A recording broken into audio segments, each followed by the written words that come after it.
السلام عليكم. ازيك يا اسماعيل؟ ازيك يا ابو صباح الفل، عامل ايه؟ كمان عامل ايه؟ الحمد لله. اعرفكم بمحمد اسماعيل، صديقي وجاري ووحش فوركس، بس مؤخرا شفت الكارير، مع انه من بدايه الكارير هو ما ابتدى في الفوركس، ما اعرفش ازاي. معظم الناس بتبتدي كارير تاني بعد كده بيجوينوا على الفوركس، هو ابتدى الفوركس على طول. وفي سن كام؟ نقول السن ولا بلاش اسماعيل؟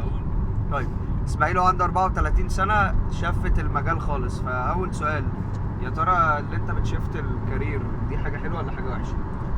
حاجه حلوه طبعا، بس على حسب انت الحاجه اللي انت بتحبها.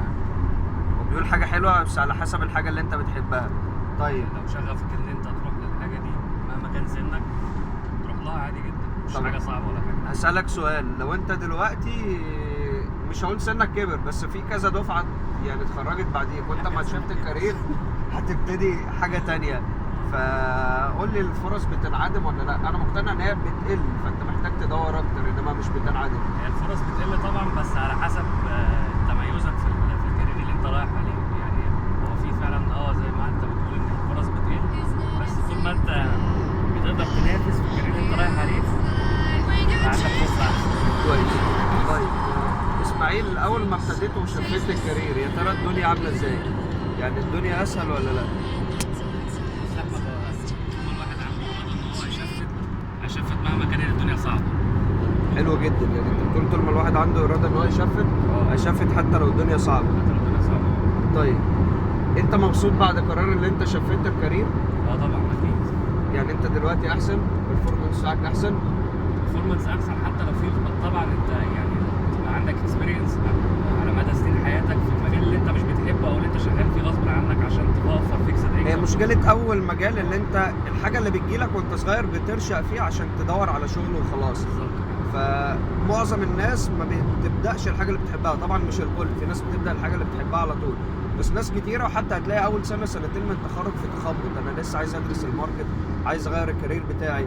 بس في ناس بعد فتره بتتحول لترس عمال يتحرك وسط التروس التانيه، مش عايز اقول تور في سايه. وفي ناس بتفضل لسه فاكره هي عايزه ايه، فلو انت افتكرت انت عايز ايه وتشتغل عليه، هي دي اللي هتأهلك. طيب عمليه الشيفتنج كارير، احنا بنقول بنشفت كارير، محدش بيبقى شيفت الوظيفه. يعني ايه؟ الكارير هو المجال نفسه. لو انت بتشتغل وظيفه بتحبها بس المكان مش حابه، دي انا بعمل ترانسفير، بتنقل من مكان للتاني. انما لو انا مش حابب اصلا الوظيفه، مش حابب التاسكات بتاعتها، مش حابب البرفورمانس اللي انا بطلعه، عشان انا شايف نفسي مش مرتاح او مش انترستد او ما عنديش الشغف اللي انت قلت عليه، ساعتها هدور على مجال تاني في الحاجه اللي انا بحبها في نفس الوقت اللي انا ابقى مؤهل ليها. فعمليه الشيفتنج كارير اللي انت لازم الاول تدرس انت كويس في ايه وانت بتحب ايه، مش بس بتحب، يعني انت بتحب ايه وانت كويس في ايه. فاشهرها تقدر تعمل لنفسك بيرسوناليتي تيست، تقدر تعمل لنفسك زي 16 ماشي او ديسك اناليسيس. اقعد نفسك كده واكتب شويه تفضيلات الكارير زي ما كنا بنكتب الرغبات زمان، وشوف انت كويس في ايه، وتدرس كل كارير يا ترى محتاج امكانيات عامله ازاي وانت امكانياتك ماشيه معاه ولا لا. كارير اللي هتلاقيه فيه امكانياتك وفي نفس الوقت بيشمل على الانترست وبيشمل على امكانياتك وبيشمل ان انت هتطلع اوت كام وبيشمل ان انت هتبقى مبسوط، هو ده اللي انت تشفته. وسريعا كده برضه هكونكلود معاكم، عمليه اللي انت تشفت الكارير سواء في سن صغير او في سن كبير مش مرتبطه بالسن، بس الفكره اللي انت محتاج تدور اكتر ومحتاج ان انت تتنازل عن بعض الحاجات.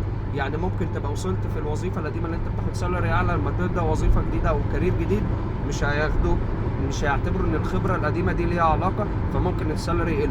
فلازم برضو تدرس التزاماتك وتشوف ايه الحاجات اللي تقدر تضحي بيها عشان الخطوه الجايه اللي دي ممكن انت تبقى اطول وتكمل فيها. الف شكر يا اسماعيل، صباح الفل.